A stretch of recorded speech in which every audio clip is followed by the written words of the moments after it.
Estamos de fiesta, ¿cómo no estarlo? Justo cuando la Universidad Academia de Humanismo Cristiano cumple 50 años, José Bengoa, antropólogo, historiador, ex rector de esta casa de estudios, un hombre que ha caminado este país no con mapas, sino con oídos bien abiertos y un cuaderno en la mano, acaba de ganar el Premio Nacional de Ciencias Sociales y Humanidades. Y no es una casualidad, es el reconocimiento a una vida entera dedicada a descifrar el alma de Chile, esa que a veces duele, pero que siempre late con fuerza. Bengoa no se quedó en los salones, él se internó en los surcos de la memoria para entender el presente. Le dio academicismo, sí, pero sobre todo le dio humanidad a la historia de los campesinos, de los indígenas, de los excluidos, porque para él las ciencias sociales no son un conjunto de datos fríos, son la herramienta para entender la dignidad humana. Así que hoy no solo celebramos un premio, celebramos la coherencia de un pensamiento, celebramos que la semilla que se plantó hace 50 años en esta universidad da hoy uno de sus frutos más brillantes. Y esto también es importante, porque muchas veces sentimos que las discusiones que importan, las que deberían definir nuestro futuro, suenan siempre igual. Las mismas voces y los mismos eslogans suenan como un disco rayado, y cuando tratamos de avanzar, parece que lo hacemos sobre un fango que nos estanca. En este fango encontramos algoritmos, bots que corean consignas y fake news, que envenenan las aguas donde deberían nadar ideas, sueños y propuestas. El debate público parece estancarse en este lodo y en la superficialidad. Como dice el rector Álvaro Ramis en su última columna, el periodismo y la política siempre han cruzado aguas turbias. No hay ingenuidad posible. En ambos oficios circulan formas cloacales de acción que son transversales a todas las fuerzas, a todas las banderas. La cloaca es ese espacio donde se acumulan los desechos de la vida pública, porque beben de las pulsiones más repulsivas de la insociable sociabilidad humana. La envidia, la codicia, el resentimiento, la necesidad de dominar, es parte de la estructura torcida de nuestra vida colectiva, inseparable de la fragilidad del humano. En la cloaca no todo es lo mismo, hay un fondo. Es el lugar donde la podredumbre se convierte en imperativo institucional, donde la práctica del daño sistemático, el engaño industrializado y el despojo se normaliza como forma estable de existencia. Pero en ese fondo no habitamos la mayoría. Ahí residen los especialistas del fango, los patos verdes. Esas aves ya no flotan en la superficie porque se han adaptado a las flemas más oscuras y estancadas. Viven del lodo, respiran rumores, se alimentan de la fermentación de las falsedades. Para ellos, la mentira no es un accidente, es su profesión permanente. Y frente a eso, ¿qué hacemos? ¿Nos encerramos en nuestras burbujas mientras los patos verdes nadan felices en la confusión que ellos mismos generan? En la academia pensamos y proponemos que el antídoto contra la cloaca sea un debate público más rico, más diverso, más plural, donde se escuche a los y las académicas, las científicas, los artistas, las comunidades, las organizaciones, a quienes piensan distinto y lo argumentan con rigor. Porque al final la pregunta es más simple: ¿en qué tipo de aguas queremos nadar? ¿En las estancadas y podridas del fondo de la cloaca o en las aguas vivas, aunque a veces revueltas, de un diálogo honesto y plural? La respuesta la tenemos que construir entre todos y todas, antes de que el lodo lo cubra todo. Por eso, hoy vamos a conversar con el reciente Premio Nacional de Ciencias Sociales y Humanidades, ex rector de la Universidad Academia de Humanismo Cristiano y fundador de la carrera de Antropología de esta misma universidad. De su vida, de sus propuestas y de su liderazgo, conversamos hoy en Chile Verdad y Leyenda, y le damos la bienvenida a todos ustedes y un gran aplauso, por supuesto, a José Pepe Bengoa.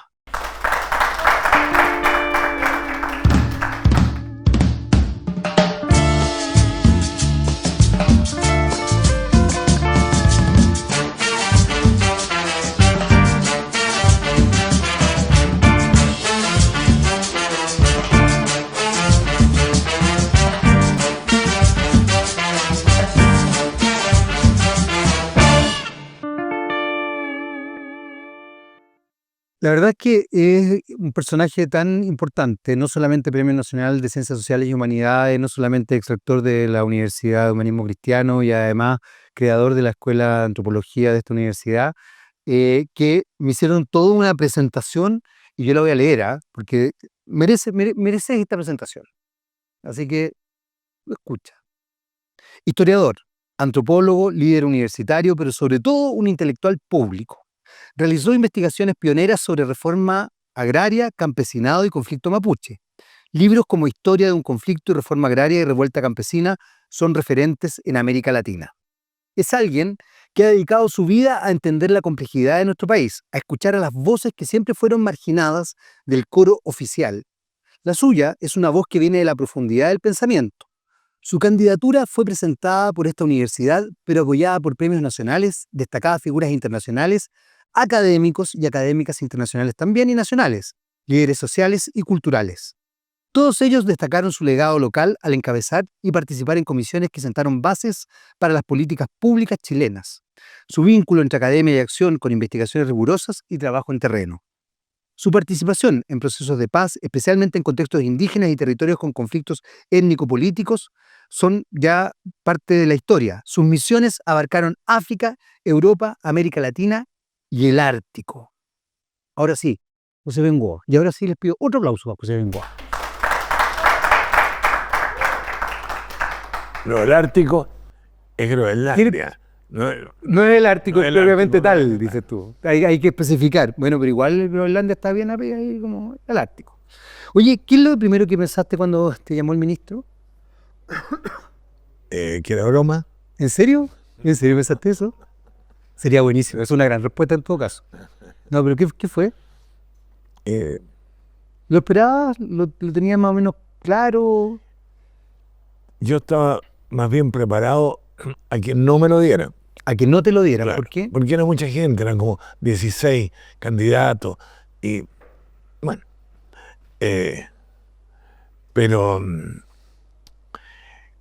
pero la verdad que el comité me honra. Y yo no sabía que era ese comité, porque era la rectora de la Universidad de Chile, el ex rector de la Universidad de Chile y el rector de la Universidad Técnica del Estado, ¿ya? Alias Universidad de Santiago. Claro. Pero yo sigo diciéndole Técnica del Estado. y la verdad que yo fui profesor de ambas dos universidades, de la Chile y del UT. Entonces me imaginé que, me imagino que por eso les gustó y me lo dieron. Pero en ese aspecto hay algo que igual es potente, porque tú has hecho un estudio muy fuerte vinculado al pueblo mapuche y has desarrollado también una dimensión ahí que en general se evita mucho en nuestro país. ¿Por qué este interés concretamente? Bueno, mira, cuando vino el golpe militar en el año 73, yo tuve la suerte de que la Universidad Católica del Perú me invitara a hacer clase en la maestría que estaba comenzando. Y me fui a Lima y en ese momento, haciendo clases, seminarios, etcétera, yo me di cuenta que habían dos cosas que eran decisivas en esta sociedad y que habían llevado el golpe. Por cierto, que había una, el contexto internacional, la nacionalización del cobre, la nacionalización de la ITT y la respuesta norteamericana, Kissinger, todo eso conocido. Pero habían dos cosas que eran menos conocidas, que era la reforma agraria y todo el proceso agrícola de la hacienda en Chile, la importancia que tuvo, y la cuestión de la frontera sur con los mapuches. Ya. Y desde ese minuto yo me puse a trabajar en esas dos cosas, en esas dos líneas, que creo que están en la base de la constitución de esta sociedad, ¿ya? Y no por casualidad, cuando se armó la primera reforma constitucional, fue rechazada, ¿no? Porque están como en la base el modelo hacendal, bastante feudal, de patriarcado, de mando, de manera de trabajar, de manera de tratar a usted, ¿eh? O tú. De arriba para abajo se tutea, de abajo para arriba se dice usted. Tenés razón en eso. Ahí hay todo un modelo. Y la cuestión indígena de una sociedad que a la fuerza ha querido ser blanca, católica, occidental. Entonces, esa frase, cuando pasa alguien por acá, ¿no es cierto?, se cree que somos indios, que es muy normal, ¿no?, que se dice por la parte de la clase media, de la clase alta, ¿no?, que se trata de negar ese asunto. Entonces, yo he trabajado esos dos temas en paralelo y las cosas que he escrito han ido bastante en ese terreno. De alguna manera, José, ¿tú sientes que esos dos temas se cruzan? Que se cruzan la idea de la reforma agraria como una suerte de cultura de hacendados, más bien jerárquica. Bueno, cuando te preguntan por la identidad chilena, lo normal que aparece la cueca, el rodeo, el chamanto, es decir, aparece la hacienda, ¿no es cierto? Ajá. Es cosa de ver lo que pasa el 18 de septiembre. El 18 de septiembre todo el mundo se vuelve rural, ¿no? Entonces ahí se van al parque, a una ramada, ¿no? Se va a ir la cuenca en medio del barro cuando llueve, normalmente llueve, ¿no? Es decir, se ruraliza el país, ¿no? Entonces ahí hay una paradoja, por decir así, de que un país que ha sido normalmente urbano, masivamente urbano, y que ahora es prácticamente entero urbano, ¿ya?, tiene en lo rural como podríamos decir, su superego, tiene como una especie de sonido detrás, ¿no?, que es el sonido de las cuecas, que más rato lo vamos a escuchar acá, ¿ya?, el sonido del zapateo, el sonido, todo ese mundo que aparece, ¿no es cierto?, como un mundo determinante. Y ese mundo ha tratado de expandirse de la zona central hacia el sur y hacia el norte. No es una casualidad casi absurda, casi pornográfica, podríamos decir, que el Campeonato Nacional de Cueca se hace en Arica. Es casi una ofensa, ¿no? Una ofensa, de que, o sea, tener cueca, andar con espuelas en un lugar donde tener un caballo es casi imposible, ¿no es cierto? Entonces, y lo mismo para el sur. Osorno es un gran lugar de rodeo, ¿ya?, que tiene mucho que ver, ¿no es cierto?, ¿ya? Pero así, entonces ha habido un intento de expansión, ¿ya?, y ese intento sigue hasta el día de hoy. Ahora, en ese sentido, José, de alguna manera la dictadura civil-militar establece esta idea de lo rural, pero también de la hacienda como forma concreta de desarrollar una suerte de identidad. O sea, se ve la cueca como el baile nacional chileno, cuando efectivamente, y tú lo acabas de decir muy bien, hay distintas manifestaciones, Sí, claro. estéticas, artísticas, culturales a lo largo de todo nuestro país, que también son tremendamente representativas. Hay una intencionalidad ahí también, que tiene que ver con la jerarquía de la hacienda.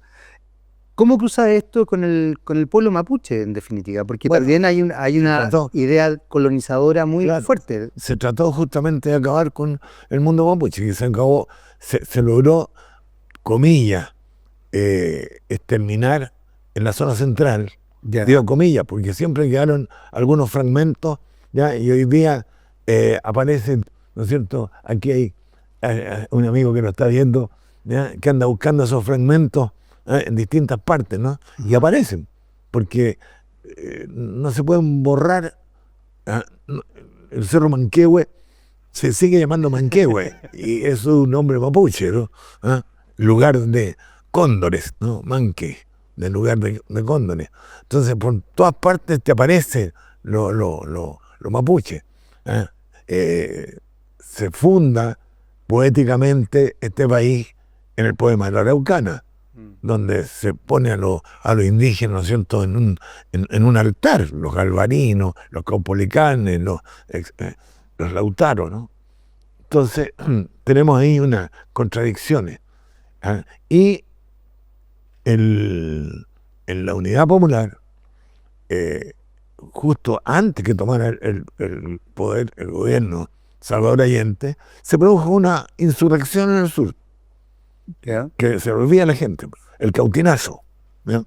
Y bueno, ahí se puso de manifiesto el tema, ¿no? El tema de la incapacidad de convivir con la diferencia, que es lo que tratamos de hacer en la antropología nosotros, ¿ya? Que es ver la diferencia que hay en el país, las distinciones, la diversidad maravillosa que hay en este país, que ha sido tratada de esconder y esconder. En ese sentido, de alguna forma también la dictadura establece en su proceso de despolitización la idea de jerarquizar y efectivamente de tratar de aunar como un solo grupo de alguna forma. Bueno, la dictadura en el mundo mapuche lo que hizo fue la destrucción de las comunidades. A ver, cuéntame un poquito de eso. Las comunidades mapuche provienen de los títulos de merced entregados por el Estado a fines del siglo XIX hasta el año 1927, concretamente. Y ese título de merced le entregaba un pedazo de tierra, una reducción, pedazo más chico, ¿ya?, de tierra a una familia, a cargo de un cacique. ¿Ya? Pero toda esa tierra era común. Ya. Lo que hace la división de las tierras mapuche va a ser dividirlas en pedacitos, propiedad privada, con la secreta o pública expectativa de que con eso se iba a acabar el mundo mapuche. Tanto así que la primera versión de la ley decía: dejarán de ser tierras indígenas e indígenas sus habitantes. Así concretamente, decía con el empuño y letra, ¿no es cierto? Entonces, más claro, echarle agua, ¿ya? Es bastante parecido a lo que acaba de hacer la Comisión llamada de Paz y Entendimiento, ¿ya?, que es tratar de nuevo de agarrar las tierras indígenas, ¿no? Entonces dicen ahora que van a acabar con la ley indígena, que concretamente con el artículo 13 de la ley indígena, que impide que las tierras sean vendidas a otras personas que no sean indígenas, ¿ya? Y insiste en que pueden ser hipotecadas, que se pueden arrendar, etcétera, etcétera, etcétera. O sea, otro zarpazo más a las tierras que eran todas las tierras, ¿no? Es que eso es bien importante, José, porque en definitiva, ¿cómo se construye, cómo se construye Estado cuando hay otros estados internos? ¿Cómo puedes ir viendo? Porque dijiste una cosa que a mí me parece muy Pregúntale a los importante. suizos, po. A ver, dale. Pregúntale a los suizos. Déjame te pregunto a ti. Que hablan alemán, hablan italiano, hablan francés, hablan romanés, hablan, ¿ya?, y funcionan bien, pues. Sí, claro. Y muy bien. Pero las dimensiones, porque es que hay una cosa que tú dijiste que me parece importantísimo, que es que de alguna manera se trató de homogenizar una sociedad en la dictadura, negando además la identidad mapuche fundamentalmente y la identidad de los pueblos originarios, como que no existieran, ocultándolo. Eso ha permeado, me da la sensación, fuertemente en la identidad chilena, por así decirlo, más mestiza. Lo que tú decías, qué tan blanco soy, qué tan europeo soy, no tengo ningún apellido mapuche, no tengo ningún apellido de pueblo originario. ¿Cómo se revierte un poco eso? ¿Cómo se va estructurando Los eso? chilenos se dieron cuenta de que no eran tan blancos cuando llegaron a Suecia, ¿ya? Pero no, me estáis poniendo un ejemplo extremo. Y llegaron a Suecia y este era blanco. y en el metro, mira, que de allá hay chileno. Hola, weón, hola. Ya, pero no estamos en Suecia, pues estamos en Chile. ¿Cómo se cambia también un poco esa mentalidad? Porque tú también ponías el ejemplo de la primera constituyente, que justamente dio o trató de dar un vuelco distinto, se habló de plurinacionalidad, se habló de de varias cosas que respetaban, en definitiva, la idea de distintas culturas, distintas etnias y distintas posibilidades, incluso político-ideológicas al interior de un mismo Estado. Parece que algo pasa ahí que tiene que ver como con la identidad chilena. Claro. O sea, el tema indígena para la zona central, para mayor parte de los chilenos, es un tema fronterizo, que está fuera de la frontera. Por algo se llama región de la frontera, por si alguien lo Claro, duda. está fuera de todo. Está fuera, ¿no es cierto? Y está fuera de todo en el sur y en el norte también. Sí, claro. En el norte, ¿ya? Arica, Iquique, era parte de algo, ¿ya?, más indígena, ¿no? ¿Ya? Entonces, al medio, ¿no es cierto?, en la zona central es donde fue creciendo esta ideología tradicional, paternalista, Sí, pues muy patriarcal, exacto. y que tiene que ver con toda la sociabilidad chilena, las formas de trabajo, las relaciones de género entre hombres y mujeres, etcétera, etcétera. ¿Ya? Hay una película muy bonita, ¿no es cierto? Julio comienza en julio. ¿Ya? Ahí está contado el cuento de lo que el padre le enseña, la enseñanza del padre a su hijo, ¿ya? Con el Shalomit Weiterman, que acompaña. Sí, esa es la historia. Pero en ese sentido, porque ya, ok, las fronteras tienden a ser espacios particulares, pero también las fronteras en general son bien porosas culturalmente. Son Claro. espacios muy porosos culturalmente. Bueno, justamente la frontera sur fue el intento de borrar con el mundo indígena. Ajá. Y traer colonos europeos. Sí, claro. ¿Ya? Que dominaran, ¿no es cierto? Que dominaran la zona. Lo que lograron, en cierta manera, en Valdivia, Osorno, Puerto Montt, se logró más, ¿ya?, que en la zona de Temuco, que era más poblada. Entonces, hay una...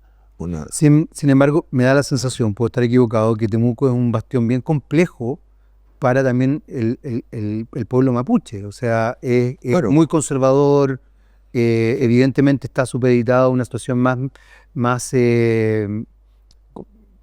minorizadora, por así decirlo, o sea, vista menos, es complejo. O sea, Bueno, puede ser que no... era un fuerte, ¿no? Claro. Fuerte Temuco. Claro, era un fuerte militar.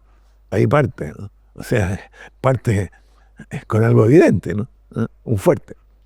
Ahora, tú mencionaste hace un rato el tema de la antropología. ¿Cómo ha sido la visión también antropológica para observar todo esto? ¿Qué es lo que te ha permitido la antropología de entender estas dimensiones culturales y de focalizarte también en estas dos instancias, la reforma agraria y su vinculación también con el pueblo mapuche? ¿Cómo la antropología Es que se mete ahí? cuando uno toma esta idea de la diversidad como una idea fuerza, empieza a encontrarla. Si tú crees que somos todos iguales, no lo encuentras en ninguna parte. Pero el solo hecho, que es lo que hicimos en la escuela de antropología, de empezar a buscar la diversidad y que los muchachos se fueran a Arica, ¿ya? Y en Arica encontrar que hay una población negra, africana.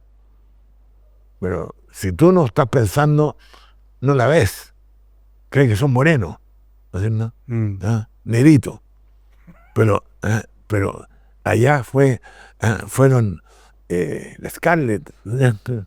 Y varios estudiantes, ¿no es cierto?, a trabajar allá con Lucho Campos, etcétera. ¿Ya? Después en el sur,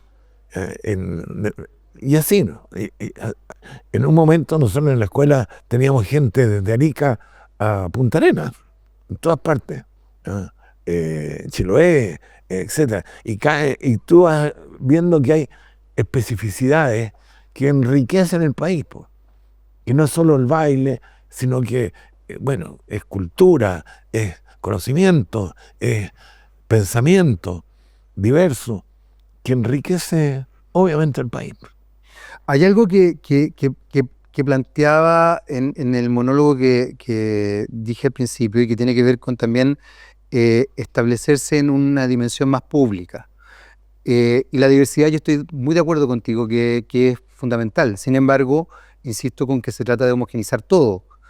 ¿Cómo crees tú que desde tu mirada se puede establecer una dimensión mucho más pública, más masiva, si se quiere, de entender que la diversidad es importante y que en definitiva enriquece? Sobre todo hoy día que tenemos discursos más xenófobos, siempre hemos tenido un racismo tremendo con los pueblos originarios, etcétera, etcétera. ¿Cómo se va? Bueno, yo creo que hay como todas las cosas, hay contradicciones. Ujú. ¿Ya?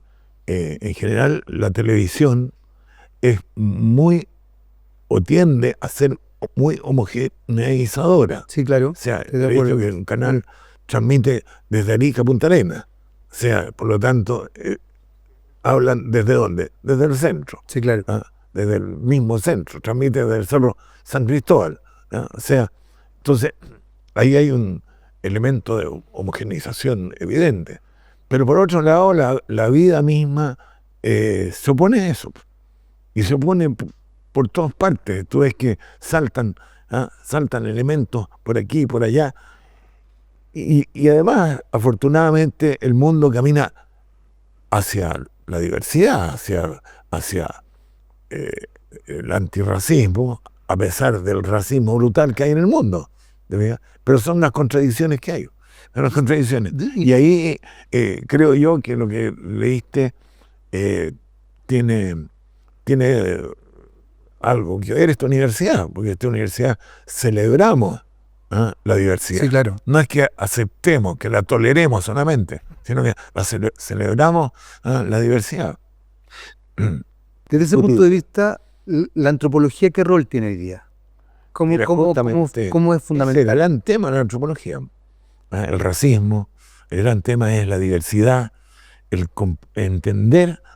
entender una sociedad en toda su complejidad, ¿cierto? No cercenando o dejando solamente una narrativa, ¿no? Una narrativa que es una narrativa bastante poco moderna. Es la narrativa antimoderna de este país.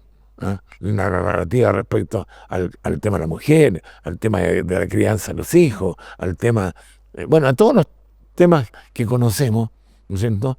Y que hoy día son los temas de la modernidad, pero que suponen a esta tradición, ¿no es cierto? A esta tradición que viene de una narrativa de la hacienda. Es cosa de leer a José Donoso nomás, ¿no es cierto? Para darse cuenta, ¿no? El obsceno pájaro. ¿No?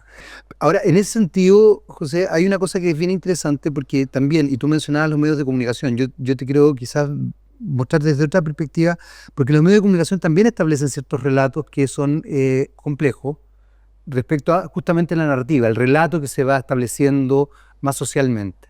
Hoy día, en algún minuto, esta narrativa que se dio naturalmente se empieza a descalificar, desde la equidad de género, justamente la diversidad, etcétera. Incluso se ve la idea de lo woke como algo muy peyorativo y negativo. Claro. Ciertos políticos más conservadores, fundamentalmente de extrema derecha, han descalificado el término. Es un poco lo que pasó también con el estallido social. Lo transformaron en estallido delictual, octubrismo, empiezan a imponer ciertos términos. ¿Cómo la antropología observa también esos fenómenos? Bueno, eso no es casualidad, ¿no? O sea, no es que se... Claro, no es espontáneo, digamos, hay una idea. espontánea. Hoy día ya se está discutiendo de que hay equipos pagados y bien pagados, que están todo el día inventando cuentos. Sí, claro, subimos una noticia hace nada respecto a eso. Claro. Y en Estados Unidos se habla del WASP, White, Anglo-Saxon and Puritan, ¿no es cierto? Como la base de la identidad. Y por lo tanto, todo lo que en los otros grupos van quedando relegados a la marginalidad o a la explotación, a la esclavitud, ¿no? Etc. Y acá, ¿no es cierto?, se ha hecho gala de aquello y tenemos en la migración los delincuentes, ¿no es cierto? Delincuencia y Venezuela parecen la misma cosa, ¿no es cierto? Entonces, en todas estas discusiones que uno ve, aparecen todos estos temas como muy, muy centrales, muy centrales. ¿Ya? Y creo yo que lo que enseñamos en antropología va justamente a desmontar un discurso facilista, negacionista, racista, etcétera, ¿no es cierto? Es lo que hace la antropología crítica, que es lo que hacemos nosotros acá en esta universidad. Ahora, en ese sentido es complejo porque el pensamiento crítico, ya solamente el pensamiento crítico es algo que está como tratando de ser obsoleto desde ciertos puntos de vista. Está en retirada en muchas partes, ¿Ya? pero está presente absolutamente, ¿no? ¿Ya? O sea, en Estados Unidos, por ejemplo, claro, está Trump, pero casi la mitad de la población Está en contraria. está en contra, ¿no? Claro. Entonces, hay ambientes como las universidades, ¿no es cierto?, que son ambientes mucho más críticos, y tienen que serlo, ¿no? Una universidad en sí misma tiene que ser un lugar crítico, ¿no? Que es lo que hemos tratado de hacer en esta pequeña universidad, Academia de Humanismo Cristiano. 50 años en la Universidad Academia, fundador. ¿Y cómo? Es que Cuéntame un poco más, pues, ¿no? Tú haberme parado y decir, no, fundador. Lo que pasó es que el año 78, 79, ¿Ya? nos encontramos acá en Santiago algunas personas que habíamos sido expulsados de la Universidad Católica y de la Universidad de Chile. Bueno, de hecho, tú dijiste que este premio es un acto reparatorio, además. Yo era de la Facultad de Economía de la Universidad de Chile, y ahí nos suprimieron por orden alfabético. ¿Ya? A mí me echaron el 1 de octubre de 1973. Y estaba Lucía, Sepúlveda, bueno, un montón de gente. Entonces, en ese momento fuimos un grupo a hablar con el cardenal Silva Enrique. ¿Ya? Y le planteamos la idea de tener un paraguas, digamos. Y don Raúl dijo ya, como una vicaría, ¿no?, de los intelectuales. Y entonces formamos grupos, el grupo de investigaciones agrarias donde yo estaba, formamos, qué sé yo, el PIE, que era el programa de educación, que era de la Católica, y lo habían echado a la Católica, etc. Entonces formamos la Academia de Humanismo Cristiano. Y pedimos permiso para transformarnos en universidad. Y nos dijeron que no, reiteradamente. ¿Ya? No nos dieron permiso. El permiso para hacer universidad lo dieron recién cuando fue el plebiscito, el 88. ¿Ya? Entonces, éramos Academia de Humanismo Cristiano, que era una entidad como de distintas organizaciones, y luego se formó Universidad Academia de Humanismo Cristiano. ¿Ya? Eso fue en el 88, creo yo. Y teníamos 2 carreras al comienzo, Economía y Sociología, ¿no? Que eran, Sociología había sido borrada del mapa, sí, claro. Era la primera carrera de Sociología que se Economía también, pues. Economía Política también. ¿Ya? Sí, pues. Economía se había transformado en pura administración. Claro, y te había transformado en ingeniería comercial. Hoy día para ser economista tenés que estudiar comercial y de ahí tomáis la licenciatura, digamos. Así fue. Entonces, ahí empezamos como universidad, ¿ya? Y años después formamos antropología, ¿ya? Y se formó trabajo social, se formó psicología, se fueron formando todas las carreras que hoy día existen. Y en ese sentido, ¿cómo has visto? Porque la Academia de Humanismo Cristiano tiene esta cosa que es muy bonita, que tiene que ver justamente con el humanismo. ¿Cómo sientes que hoy día está visibilizado el humanismo desde las perspectivas sociales actuales, donde en definitiva, vuelvo un poco a la idea del pensamiento crítico, ese tipo de cosas no se consideran, al contrario, se descalifican Pero la gente joven no tanto. ¿Tú encontrás? Bueno, hay de todo. Hay de todo. Ya, ok. Claro. Pero yo creo que el pensamiento crítico y el pensamiento humanista tiene un valor permanente. Entonces podrá estar arrinconado, ¿no? Pero cuidado, que de repente hay explosiones. No es fácil matarlo, ¿no? no es fácil que todo el mundo, como el otro día discutíamos de esto, nos interesa el tema de la memoria, ¿ya? Bueno, las personas humanas que no tienen memoria, dejan de ser personas, pero un Alzheimer. Y las sociedades que se les borra la memoria, se transforman en sociedades zombies. Pero José, en ese sentido, qué interesante eso, porque hoy día justamente está la memoria en disputa. Se está cuestionando la memoria, Claro. está tratándose de cambiar la memoria, está Bueno, tratando de cambiar la historia. Hay un sector amplio de este país que trata de decir hay que dar vuelta a la página. Por ejemplo, Y son negacionistas. Lo que pasó, no, si no pasó nada. Bueno, ¿cómo que no pasó nada? ¿Cómo que no pasó nada? ¿Ah? Hay un museo de la memoria sí, claro. que es malo que la memoria quede en los museos, ¿no? ¿Ah? Es bonito el museo, pero debía estar en la cabeza. No hay, pero ahí no hay en los colegios, ¿no es cierto? No hay educación cívica. por ejemplo. La historia está reducida al mínimo. Sacaron filosofía. Sí. Entonces, bueno. O sea, la idea es tener más de, eso te iba a decir, la idea es tener una sociedad más zombie. Ya, pero en ese sentido, por ejemplo, el rol tuyo como intelectual público también, porque tú has tenido un rol bastante público, es fundamental. ¿Cómo se va masificando también esto otro? Bueno, hay que hacer lo que se pueda nomás. Pues, es decir, a mí lo que... Fíjate que el que más presta libros míos es Bibliometro. ¿Verdad? Bibliometro hace unos años, 2 años atrás, 3 años, para la pandemia, ¿no? Me invitaron porque ahí ha sido uno de los más pedidos de autores, ¿ya? Bueno, eso habla bien, porque que vaya alguien en el metro leyendo cosas, otro lo mira al lado, y así funciona, ¿no? Así funciona. Bueno, claro, eso es una forma también de establecer dimensiones masivas. Así es. Sí. En ese aspecto, cuéntame una cosa, ¿y qué estás pensando de aquí para adelante? ¿Cómo va tu vida reflexiva y todo? ¿Está ahí? Bueno, Porque claro, ahora es el premio, pero se sigue. yo acabo de publicar el segundo tomo de las crónicas amerindias. ¿Ya? El primero fue el viaje a Caral y el segundo el viaje a Potosí. ¿Ya? Y bueno, y ahora estoy tomando aire. Bueno, también tenés que tomar este premio como un impulso. Un impulso. Sí, algo bueno. Cuéntame una cosa, y en este aspecto, insisto, tú hablas del acto reivindicatorio cuando saliste de la Chile. ¿Cómo fue ese proceso también para ti? Porque ahí es cuando te vas a Lima.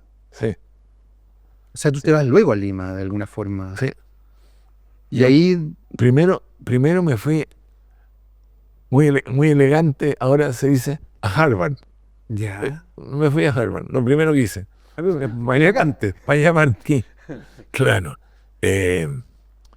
Y después estuve en Lima, después estuve en Buenos Aires, después estuve en Ecuador. ¿Y vuelves a Chile cuándo?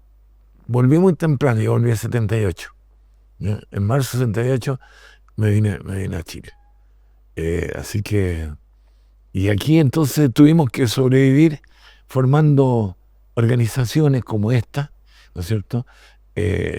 Como SUR, una gran organización que formamos, el Servicio Universitario Mundial. Bueno, nos dedicamos a formar organismos que funcionaran y que le permitieran a la gente trabajar, mantener el pensamiento vivo, ¿no? Es que creo que eso ha sido fundamental también dentro de la historia que tú me has ido contando, es mantener el pensamiento, mantener la reflexión, mantener la... Claro. El 85 presentamos 2 libros, uno cada uno. Gabriel Salazar, Labradores, Peones y Proletarios, y el Historia del Pueblo Mapuche y Proletariado, ¿ya? Y lo presentamos en la galería de doña Carmen Vo, ahí en la Casa Larga,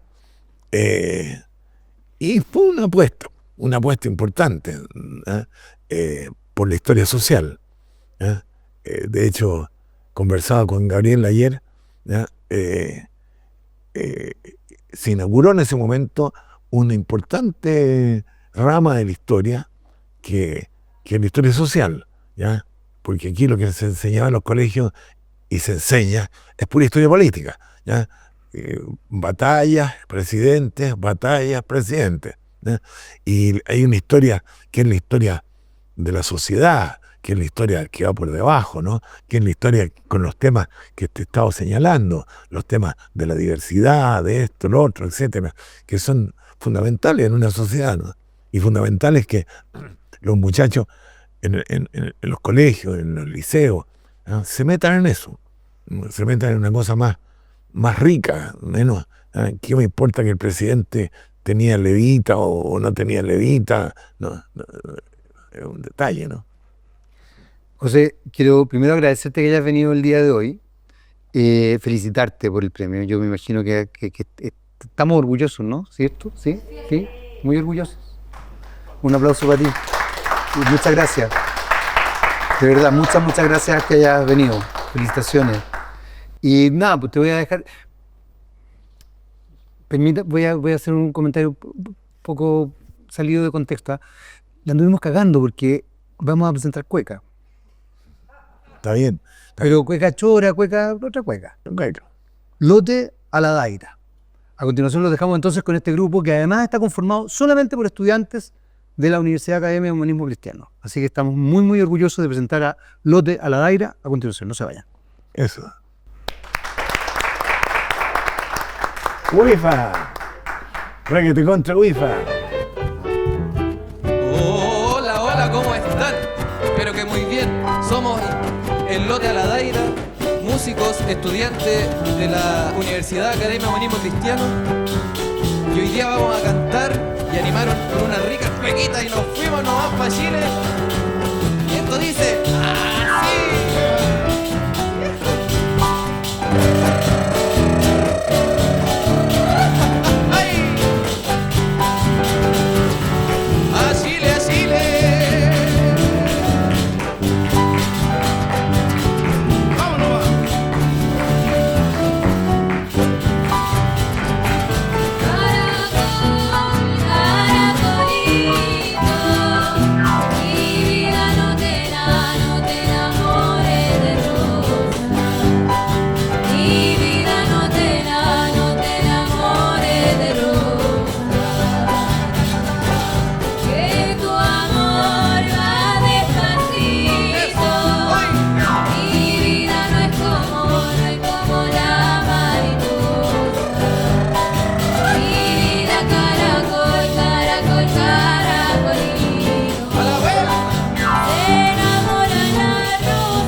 Los astros.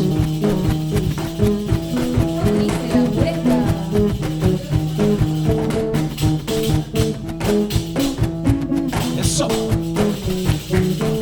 La palmita.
los astros y allá va. Y ese canto a la rueda sigue su rastro y allá va. Sigue su rastro, sí, me clarifico, ay caramba, porque el día no es más que un año chico si allá va. Ay, el río busca el mar, vuelta a empezar, ay caramba.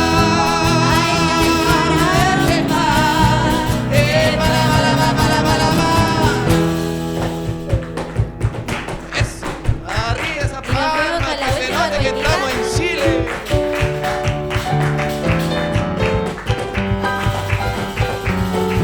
¿Aló? Aló, aló. ¿Hay alguien por ahí? ¿Con quién hablo? Ah.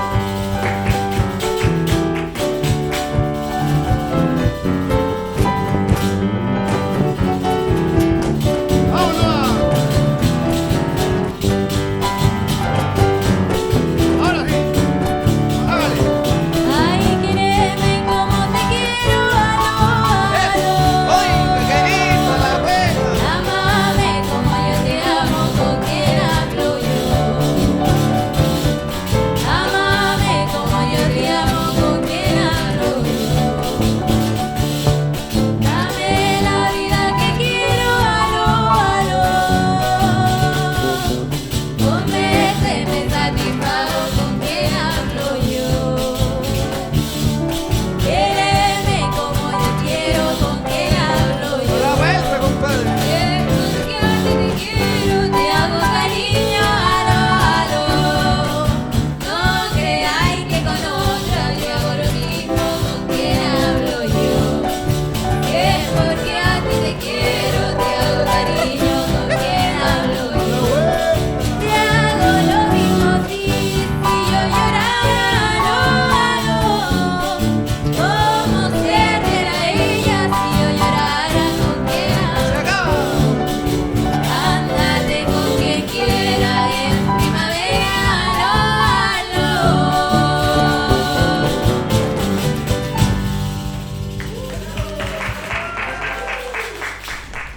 Muchas gracias. Gracias, gracias, gracias.